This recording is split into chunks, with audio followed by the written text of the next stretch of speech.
They laughed at Eli Prather for 11 winters. Every man in Halloran Valley had an opinion about the old buckskin standing hip-shot in his corral, the horse that couldn't work a fence line, couldn't cut a steer, couldn't see the hand you waved in front of its cloudy eyes. Feed money for a ghost, they called it. A grown man spending good hay on a memory. I know because I said it too. I wrote it down even. I've got a ledger for everything. But there's a thing nobody tells you about mercy. You can't measure it until the night it's the only thing standing between a child and the cold. And on the worst night this valley ever swallowed, when the trucks wouldn't start, and the snowmobiles drowned in the whiteout and the strongest men we had stood useless in their own doorways. It wasn't the young horses that walked out into that killing dark. It was the fool's horse. Stay with me, because I was there and I'm still trying to understand what I saw. The phone rang at 4:12 in the afternoon, and I know it was 4:12 because I'd just written the temperature in my ledger. 11 below and dropping, whined out of the north like it had a grudge. And my pencil was still on the line when Marta Kessler's voice came through the receiver in a shape I'd never heard it make. Cold, is she with you? Is who with me? Sadie, a breath, a terrible little hitch in it. Sadie's not. She went out to the barn to check the heat lamp on the lambs, and that was an hour, Cole. That was more than an hour, and she's not in the barn, and she's not in the house, and Tom's out in the truck already, but I can't. I was already reaching for my coat. Here's the thing you have to understand about a mountain blizzard, and I'll try to say it plain because plain is the only way it comes across. It is not weather. Weather is something that happens to you. A blizzard in the high country is something that erases you. By 4 in the afternoon that day the light had gone the color of dishwater, and the snow wasn't falling so much as traveling sideways, in ropes, in whole sheets that came off the ridge and hit the flat like the hand of God. You could stand on your own porch and lose the sight of your own gate. Sadie Kessler was 9 years old, and she had gone out to check on newborn lambs because that was the kind of child she was. And somewhere between the house and the barn, 30 yards, no more, the world had closed over her like water over a dropped stone. I want to tell you I thought clearly. I didn't. I drove the 4 miles to the Kesslers with my knuckles white on the wheel and the truck sliding at every bend, and the whole way one useless number kept running through my head, 11 below and dropping. A grown man in good boots is maybe an hour out there before his hands stop working. A 9-year-old in a barn coat has less. I knew that number the way you know your own name, and I hated it. By the time I got there, there were 6 trucks in the yard. That's the valley for you. You don't call a meeting. Somebody's kid goes missing in a storm, and the CB radios crackle and men come out of their warm kitchens without being asked, pulling on coveralls, throwing coils of rope and thermoses and flashlights into their rigs, and they come. Tom Kessler was standing in the middle of it all with his hat gone, and the snow already crusting his hair white, turning in a slow circle like a man who's forgotten which direction the ground is. And Marta was in the doorway with both hands pressed over her mouth. And I understood with a cold that had nothing to do with the temperature that nobody knew what to do. We tried, God, we tried everything a person can think of. Dale Sorensen had his snowmobile off the trailer and running inside 2 minutes, and he made it maybe 200 yards before the whiteout took him, and he came crawling back on foot, having ditched the machine somewhere out past the loafing shed because he genuinely could not see the front of his own sled. Couldn't see it. A man who's run these hills his whole life, and the snow had made him blind as a mole. We linked arms, 6, 7 of us, and walked a line out from the barn, shouting her name into a wind that ate the sound before it left our teeth. We got maybe 40 feet before Tom's brother, Carl, went down in a drift up to his waist, and we had to haul him out, and the whole ragged line of us stood there in the dark that wasn't quite dark yet, chests heaving, and I looked at the faces around me, and I saw the thing nobody wanted to say. We were going to lose her. Not because we didn't care, because caring wasn't a tool. The storm didn't respect our love for that child any more than it respected the mountain. We had trucks that couldn't move and machines that couldn't see and our own 2 legs that sank to the hip in 10 steps, and the temperature was 11 below and dropping. And somewhere out past the reach of any light we owned, there was a little girl getting quieter by the minute. That's when I thought of Eli. I want to be honest about the shape of that thought because it matters to everything that came after. I did not think in that moment, Eli Prather will save this child. What I thought, and I'm ashamed of it now, or maybe I'm not, maybe shame is the wrong word for the truth, what I thought was, Eli knows this country. Eli's ridden every draw and coulee between here and the divide for 50 years. If anybody's got a notion of where a lost kid might drift, it's the old man. I did not think of the horse at all. Let me tell you about Eli Prather, and let me tell you the way the valley told it, because you can't understand the night without understanding the years that came before. Eli was 73 that winter.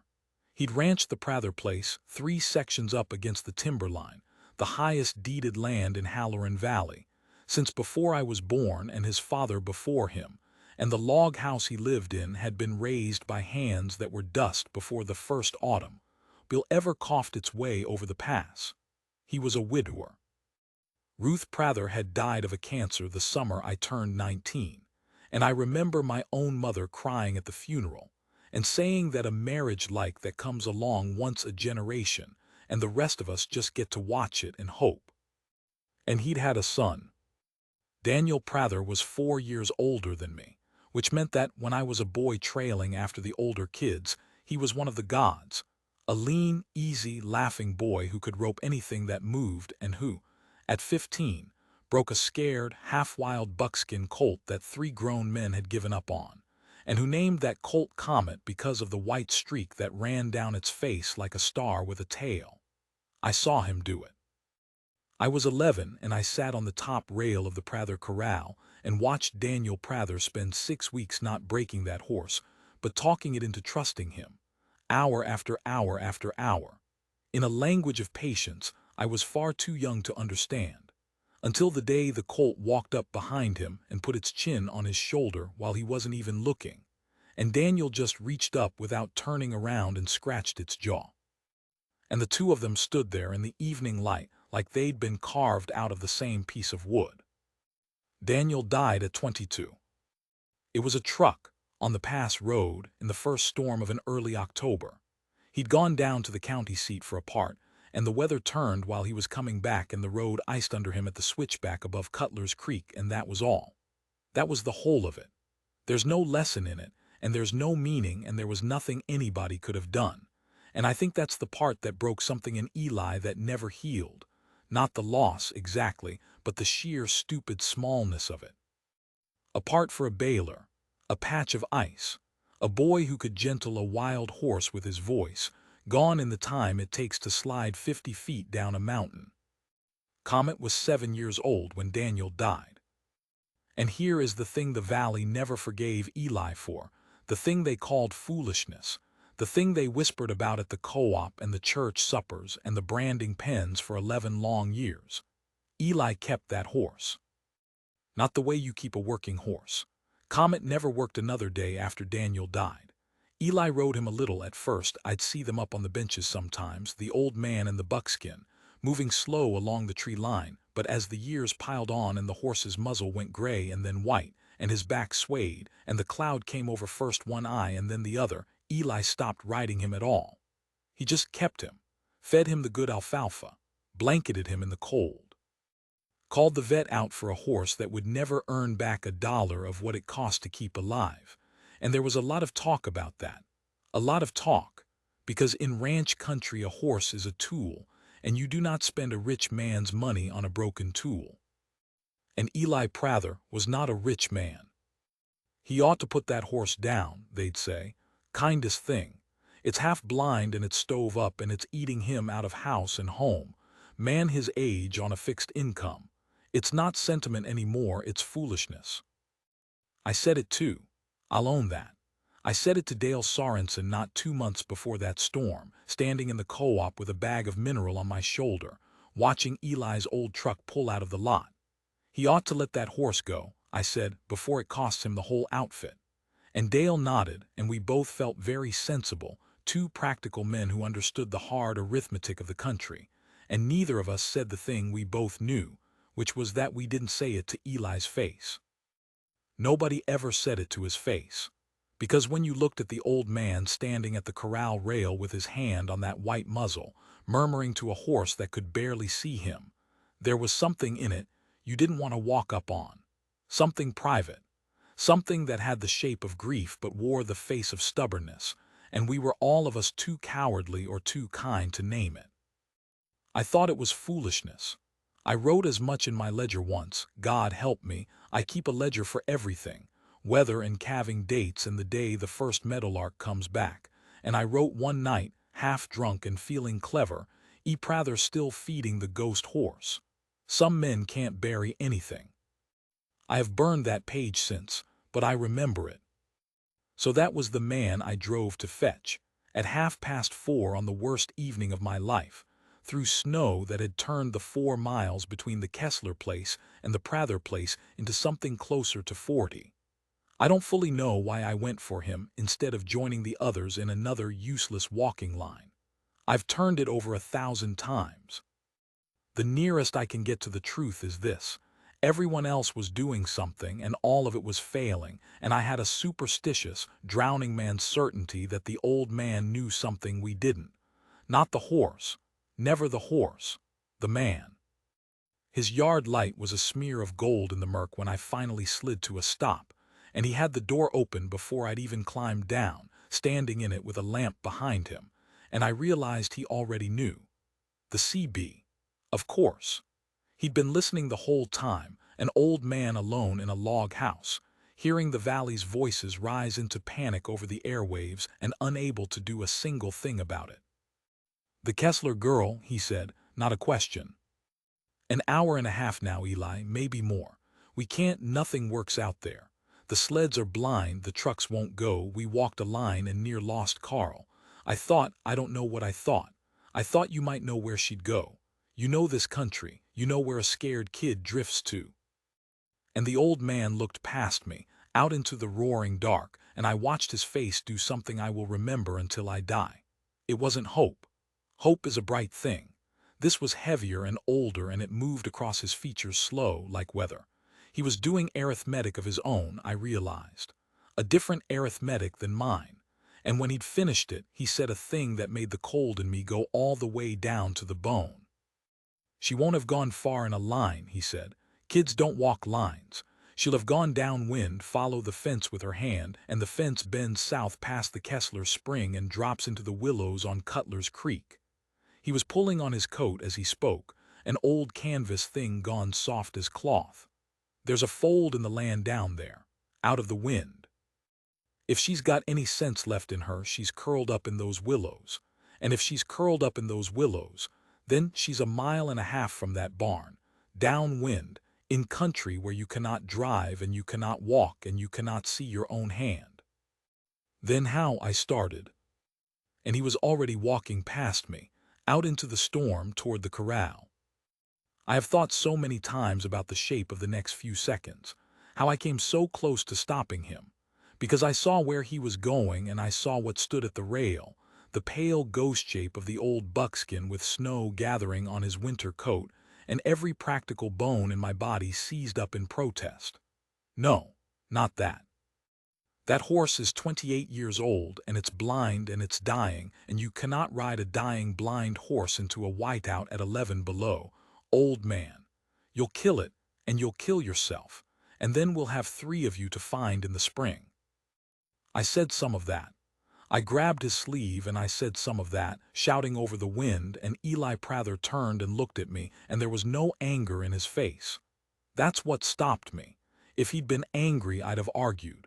But he just looked at me with those pale old eyes, patient as stone, and he said, Cole, what do you think is going to find that girl? A machine that can't see. A man who can't walk. He reached up and laid his hand flat on the old horse's neck, and the buckskin, blind, ancient, half asleep on his feet in the cold, turned his white head at the touch and blew a soft breath into the storm and leaned, just slightly, into the old man's hand. "This is the only thing in this whole valley," Eli said, quiet now, so quiet I had to lean in to catch it under the wind, "that has ever found its way home in the dark. Every time, for 30 years. In every storm we ever got caught in, my boy and me, this horse walked us home when we couldn't see the trail. He doesn't need his eyes, son. He never did. He's got the whole of this country written on the inside of him." I didn't have an answer for that. He led the old horse out, and I watched, half frozen and useless, as he threw a saddle over that swayed back, and I saw how his hands shook, and I understood that it wasn't the cold, or not only the cold. I understood, watching him cinch a saddle onto the last living thing his dead son had ever loved, that he was about to ride it into a storm that had every chance of killing it. That he knew this. That the arithmetic he'd done in the doorway had included this line, this exact line, and he'd done it anyway. That was the decision. That was the heavy thing, the thing I'd been sent to witness without knowing it. Not whether to go out into the storm, any of us would have gone, but whether to spend the one irreplaceable thing he had left, the horse that was his last thread to Daniel, on the chance of a child he wasn't even sure was still alive. He didn't hesitate. That's the part that undoes me still. When it came to it, when it was real, the old man everyone called a fool didn't hesitate for the length of a single breath. "Eli," my voice came out wrong. "Eli, you can't ride out there alone, let me. You'll get lost in 50 feet and I'll have to look for you too." He got a boot in the stirrup and I saw the effort it cost him to swing up, the whole map of his 73 years in that one slow movement. He settled into the saddle and the old buckskin stood square under him, ears working, that white face lifting into the storm, into the roaring dark, reading something in it that no instrument we owned could read. "Get on the radio. Tell them to hang lanterns in the Kessler barn and leave the loafing shed light burning, not to find us." He gathered the reins. "So this horse has got a smell of home to come back toward."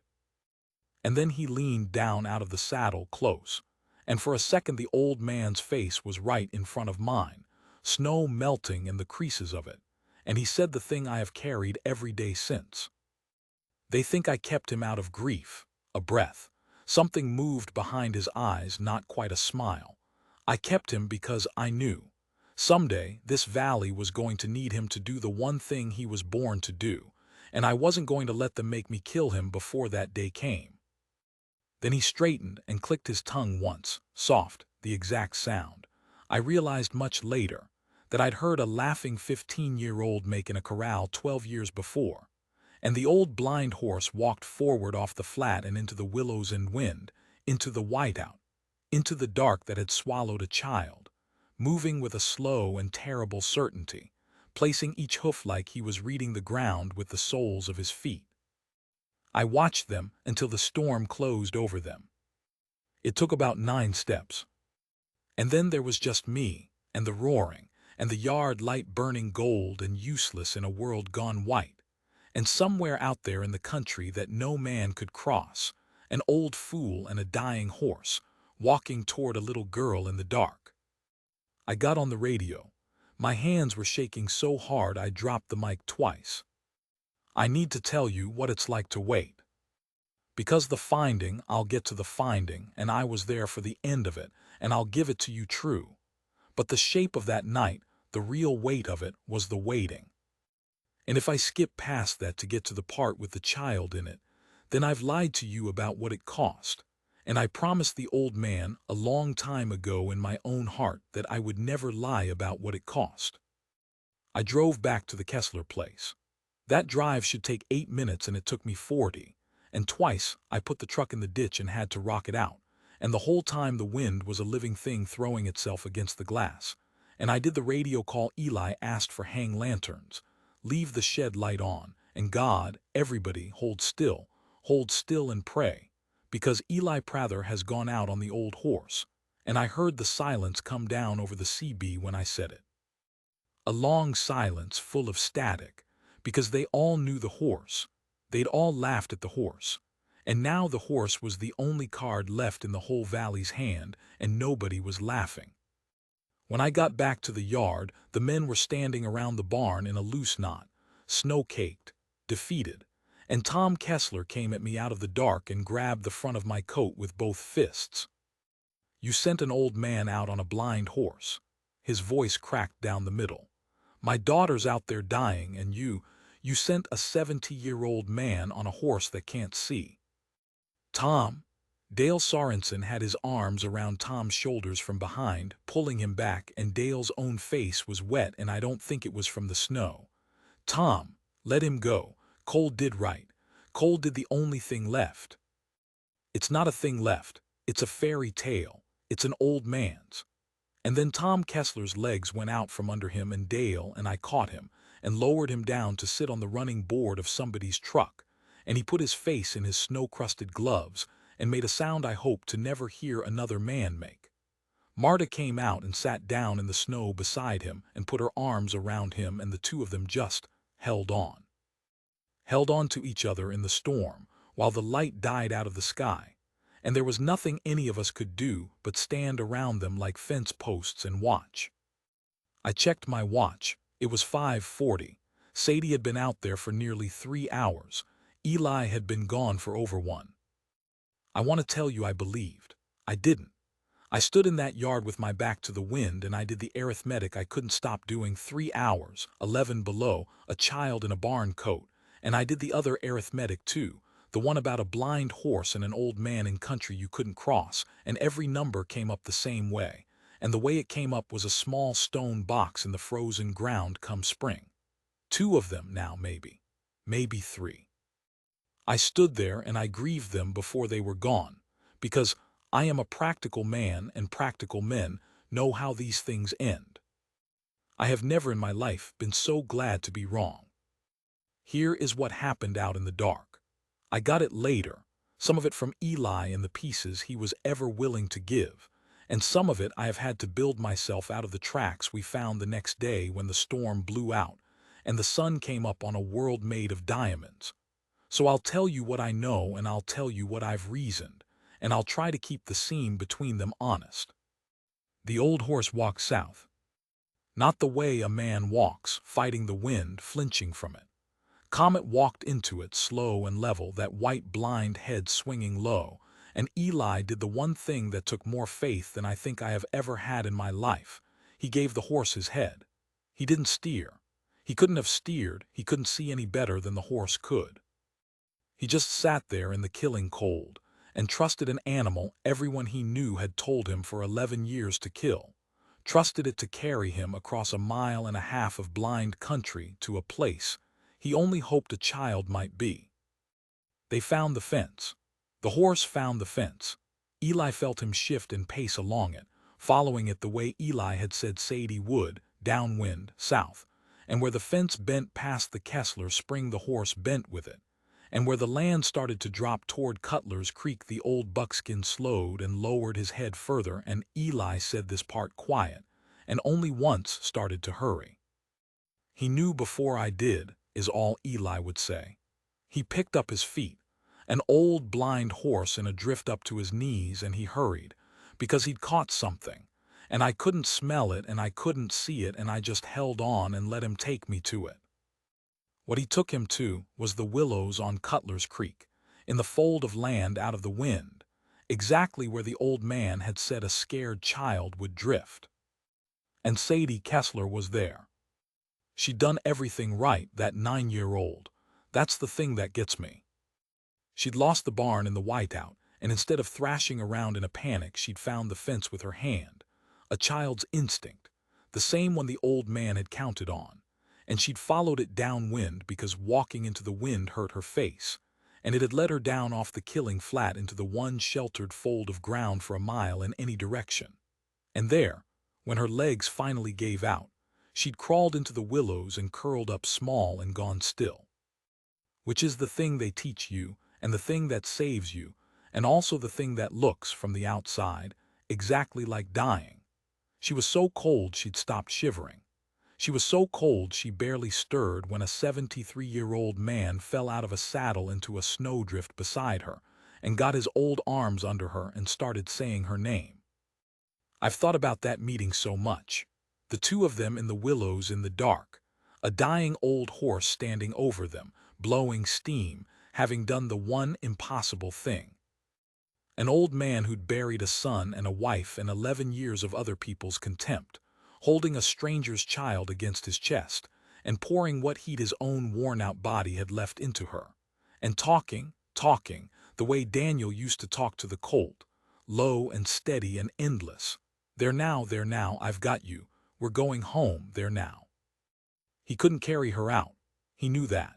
He was 73 and spent and half frozen himself, and it was a mile and a half back through drifts to the barn, and he could not carry a child that far on foot, and he could not see the way besides. So he did the second impossible thing of that night, the one I think about even more than the first. He put her up on the horse. He got that half-frozen child into the saddle, and he wrapped his own coat around her, his own coat, at 11 below, a 73-year-old man, and he lashed her in place with the latigo and a length of catch rope so she couldn't fall, and then he took the reins in his bare hand, and he turned the old blind horse back around toward home, and he walked. He walked alongside, one hand on the horse's neck and one hand on the child's leg, and he let the horse find the way back the same way it had found the way out, and the two of them, the old man and the old horse, walked a rescued child a mile and a half through a whiteout in the dark, at 11 below, and neither one of them could see a single thing the entire way. That's the part where the arithmetic stops working. That's the part I still can't file anywhere in my practical man's mind, because there is no reason it should have worked. Every number says they should all three have died in those willows, and instead an old fool's ghost horse walked them home. We saw the light of them before we saw them. No, that's not right either. We didn't see a light, there wasn't any light. What happened was that Carl Kessler, standing watch at the corner of the barn with a lantern held up over his head, went suddenly rigid and said, in a voice gone strange, "Something's moving, out there. Something's Tom. And out of the roaring white nothing, into the thin gold reach of the barn lanterns, came a shape. A pale horse, snow-caked to a ghost, head down, walking. A small bundled figure lashed to its back, and beside it, one hand on its neck, moving like a man walking in his sleep, in his shirt-sleeves at 11 below with frost in his eyebrows and his whole body shaking, the old man, walking his impossible cargo home. I have been in that yard many times since, in daylight, and it is an ordinary ranch yard, but I have never been able to walk across it without seeing them come out of the storm. Some things get written on the inside of you. The old man had said that about the horse. He's got the whole of this country written on the inside of him, and I didn't understand it that night, but I understand it now, because that's what happened to me. That sight got written on the inside of me, and it will be there when they put me in the ground. Everything after that is a blur of the best kind. Marta's scream, not grief this time, something on the far other end of the human register. A sound with the whole of a mother's soul in it, as she tore across the yard and got her daughter down off that horse and into her arms. Tom on his knees in the snow with both of them. Men shouting, crying, not ashamed of it. Somebody getting Eli, who had simply stopped, once the child was taken from him, stopped and stood there swaying and empty as a poured-out jug. Somebody getting Eli inside and into blankets and hot coffee and a chair by the wood stove, where he sat shaking so hard the coffee slopped over his hand, and he didn't seem to feel it. Sadie Kessler lived. I'll say that plain and early so you don't have to carry the dread. She spent 3 days in the county hospital, and she lost the tip of one little finger to the frost and nothing else at all, and she is a grown woman now with children of her own, and she names one of her horses Comet in every generation, and I don't think she'll ever stop. The old man lived too, though it was a nearer thing than he ever let on. Pneumonia set into his chest from that walk in his shirt-sleeves, and he was down for the better part of a month, and half the valley took turns bringing him soup and stacking his wood and sitting with him, the same valley that had called him a fool for 11 years, and if he took any bitter satisfaction in that turnabout, he never showed it. He just thanked them, quiet, and asked each one the same question when they came in the door. How's the horse? Because the horse was the thing. Comet did not come through that night the way the man and the child did. I want to give you this true because the whole valley wanted afterward to make it a story with a clean, bright ending, and the old man would not let them, and I won't either. The truth is that walking out and walking back through a mile and a half of deep snow at 11 below is a thing that a young sound horse might survive, and a 28-year-old horse, blind and sway-backed and living on borrowed years, does not simply shake off. Comet foundered. His old body, pushed past every limit it had, broke down in the weeks after, his feet, his lungs, the whole worn machine of him giving out at once, the way a clock that's been kept running long past its time will finally just stop. We knew, by the time the old man was up out of his sickbed and walking again, that the horse was dying, really dying now this time, for the last time. And the vet came out, the same vet Eli had paid a small fortune over the years to keep a useless horse alive, and he stood at the corral with his hat in his hands, and he said the kind thing, the true thing, the thing the whole valley had been telling Eli for 11 years, and that was, at last, actually true. It was time. It was past time. The kind thing was to let him go. I was there for that. I'd taken to driving up to the Prather place most days that spring. I'm not sure I could tell you why, except that something had come loose in me that night and I couldn't seem to get it seated again anywhere but up there near the old man. So I was there in the corral when the vet said his piece, and I watched Eli Prather nod slowly, and I braced myself for grief, and I did not get grief. I got peace. I know, the old man said. He walked over to the horse that couldn't see him coming, that only knew he was there when the old hand came to rest on its neck. And Comet turned that white blind head and leaned into him, the exact way I'd seen him do in the storm, the exact way I'd seen him do 100 times, the exact way. I have no doubt. He'd first leaned into a laughing 15-year-old boy in that same corral 40 years before.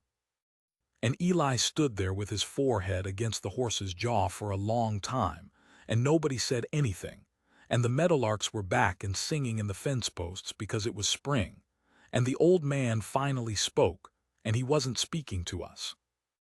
You did it, he told the horse, so soft I almost didn't catch it. You did the thing I always knew you would. And then, after a while, Danny would have been so proud of you.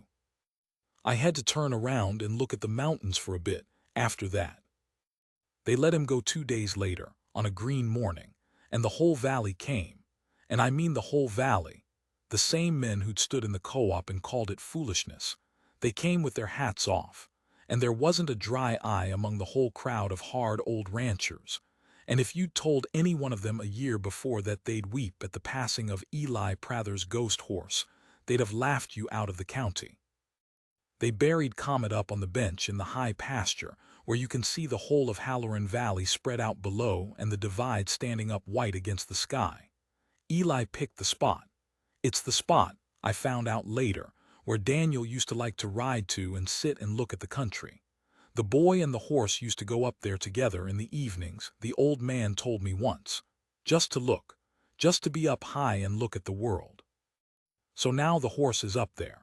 And a couple of years after, when the old man's own worn-out heart finally quit on him in his sleep, peaceful, they said, and I choose to believe it, we put Eli up there too, beside the horse, on the bench where his son used to sit and look at the country he loved. 3 of them up there now, in a way. The boy's not buried there, Daniel's down in the church ground beside his mother. But I don't think it matters much where the ground holds the bones. I think the old man knew something about where a person really goes to rest, and I think it's got more to do with the shape of what you loved than with a patch of dirt. I keep a ledger. I told you that at the start. Weather and calving and the day the first meadowlark comes back. I've kept it my whole life. I measure the world in numbers because numbers are safe and numbers are honest, and numbers don't ask you to believe in anything you can't hold in your hand. The night of the storm, I wrote down the temperature, 11 below and dropping. I've still got the page. And underneath it, weeks later, in a different colored ink because I was a long time working up to it, I wrote another line, and it's the only line in 50 years of ledgers that isn't a fact you can measure. It says, I was wrong about the old man. I was wrong about the horse. I was wrong about what a thing is worth. Because here's what I understand now that I didn't understand then, standing in that co-op feeling so sensible. The valley thought Eli kept that horse out of grief, that he couldn't let go of the last piece of his son, that it was weakness dressed up as stubbornness. And maybe some of that was true. But it was never the whole truth, and the whole truth is the thing that changed me. The old man kept faith. That's all it was. Everyone else in the valley looked at that horse and saw what it couldn't do, couldn't work, couldn't see, couldn't earn. And they called the keeping of it foolishness, because to a practical man a thing that can't do anything isn't worth anything. But Eli looked at the same horse and saw what it was. All the way down, saw that a thing carrying 30 years of a country written on the inside of it is not worthless just because it stopped being useful. And that love is not the same as usefulness. And that sometimes the whole meaning of a life, or a horse, or 11 quiet stubborn years, comes down to a single night you can't see coming and can't prepare for and can only, if you've kept the faith, be ready for. He was ready. He was the only one who was ready. And a little girl gets to be a grandmother someday, because one old man in one high valley refused to let the practical men talk him into killing the thing he loved before its time. I don't know what to do with that exactly. It doesn't fit in a ledger. It's been years and I still catch myself, driving past the Prather place, looking up at the bench where the two of them are buried, and thinking about faith and worth, and all the things I was so sure I understood. They called him a fool for keeping his horse. I called him a fool too. I've got a lot of years left, most likely, to think about how wrong we,